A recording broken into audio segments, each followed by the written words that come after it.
Good morning, students. It's our chapter number 5, Rights. In this chapter, we will read about the meaning when we speak of rights, means what is the real value of rights, why rights are important in our day to day life, or which rights are claimed, the basis on which that we can claim about our rights, and what purpose do rights serve, and why are they so important for us. Simply in our day to day life we are talking about the rights, then the right to vote, right to political parties formation, contest elections, right to education, right to speech, right to freedom, right to relationship, and all that. So what is the meaning of these rights and why they are so important? So, in a democracy, we cannot operate it without rights. Citizens of a country enjoy certain rights which are enriched in the constitution, and rights are the sum of the total opportunities, we can say, which ensure the growth of human personality. Rights are claims. Simply, these are claims recognized and enforced by the state. According to Lasky, that rights in fact are those conditions of social life without which no man can seek in general to be his best self. Means these are the basic conditions of a social life. Means these are the essential part of social life. Without these, a man cannot live his or her life. A human cannot live his or her life in a peaceful manner or in a self respectful manner. So where do the right comes from? In the 17th and 18th century, the political theorists argued that rights are given by God, that is the natural rights, and rights are derived from natural law. Man is born with rights and no one can take them away. Rights are inactionable. They identified three natural rights like liberty, life, and property. A man naturally born with liberty, with life, and with property, and no one can snatch the right. A man is born with a certain basic rights, so no state or organization can take them away. This concept of natural rights has been used to propose a purpose of use of attributory powers of the states. Nowadays, or in the modern time period, the word human rights is used more than the natural rights. Means individually a human being work or demand as his or her own rights. Rights are seen as increasing the guarantee for development of human life. As a human being, each person is valuable, each individual is valuable, so no one is born to serve others. Hence, here in this society or in this scenario, there is no importance or no value or no presence actually of the slavery system. Every individual has an own values, own idea of freedom, and full realization of the potential should be done to any work. For this purpose, the UN Declaration of Human Rights has was adopted so that people could live a life of dignity and self respect. Communities all over the world are strengthening to get human rights. Several struggles have taken place to restore the rights to people, like the revolutions, the French Revolution, the Russian Revolution, or we are talking about the Indian freedom struggle. So these are for rights in simple sense. If we understand that component in the present scenarios, and then we say that these are for rights only. At that time they were fought for the domination, against the domination, only because they want rights that on that time. Thus, for example, slavery was abolished after a struggle, and new threats and new challenges have been passed away for rights, like the support for the preservation of these claims have given birth to punishment of the infringement of people's right.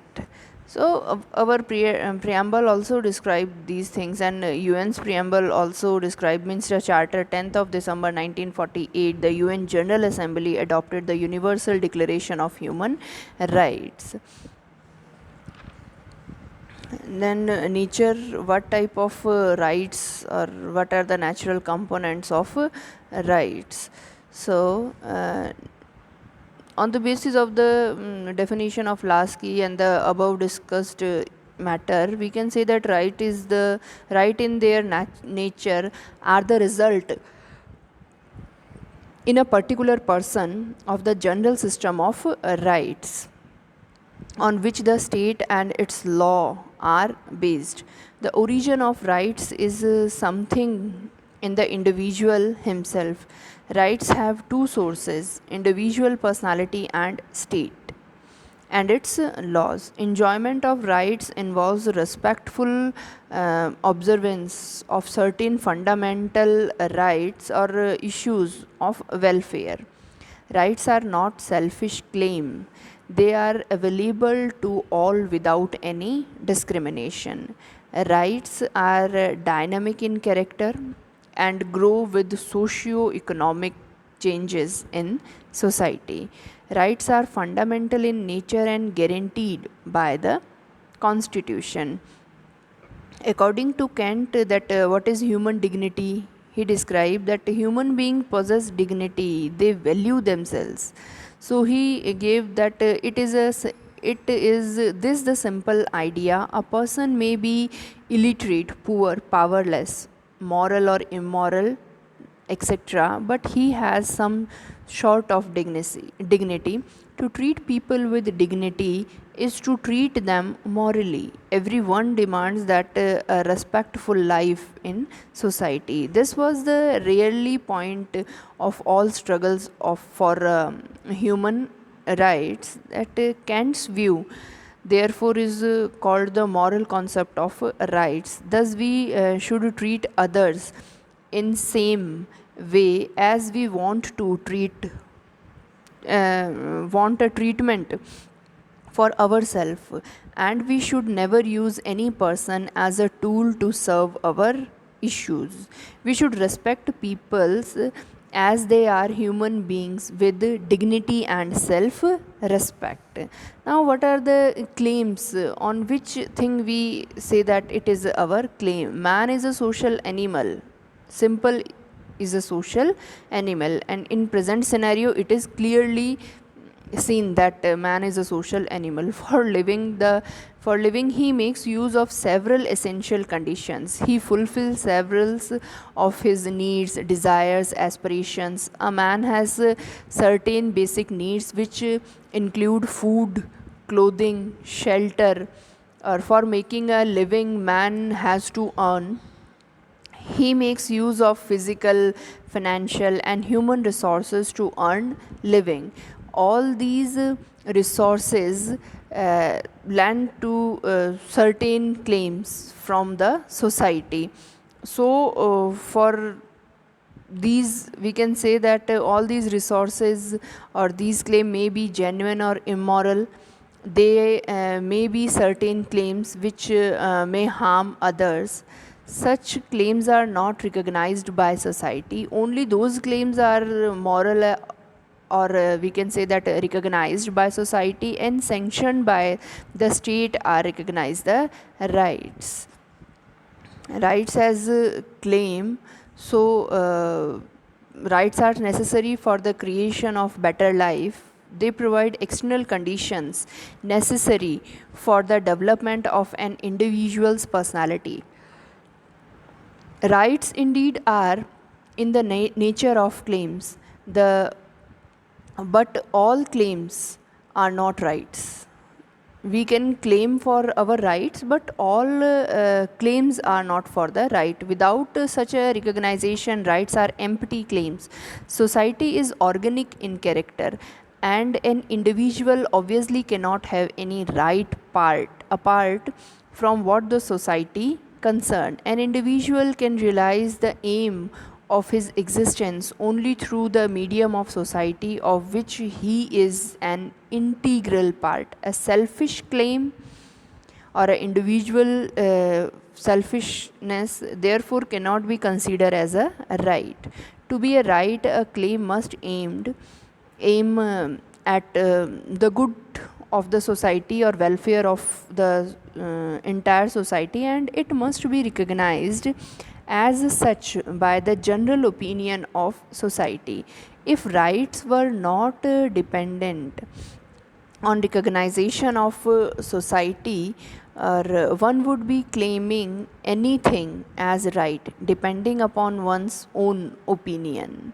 So there, on the basis of this, we can say that different forms of claims, that first, rights are claims which are recognized by the state, or claims do not get legal recognition, therefore all rights are not claims. Then second is, claim is a stage which comes before a right. A political or economic claim is made in the form of a demand. If the claim is justified, it is recognized as a right. It is given a legal recognition or identification by the state. Third, all claims are not right, but all rights are claims. Means we cannot claim that claim for every right, but every right is claimful. And the last is, if rights are violated upon they would be given back by the state, as the constitution guarantees the rights of individuals. Claims have no such constitutional guarantee and protection by state. Rights are therefore claims which are given legal recognition by state. Claims to become a right depend upon four types of situation, or four things or conditions, like that we can say that these that man is a social animal and make a demand on the state. These demands take the form of claims which may be made by an individual or a group. Means it's a prime responsibility of our government to fulfill the major demands or common demands of the society. The claim can become a right only if it is helps in the physical, mental, spiritual development of individual. Claims should be based on the rational grounds and should be justified. If example, if a person claim death as a right, it is an unreasonable claim which cannot be fulfilled. So only those claims are related to personality development of an individual are identified as rights. Claims which hamper the development or interest of any particular group in society cannot be justified as rights. Only those claims are identified as rights which aim for individual good as a part of the collective good. Claims to be recognized as rights must be approved by the society and enforced by the state.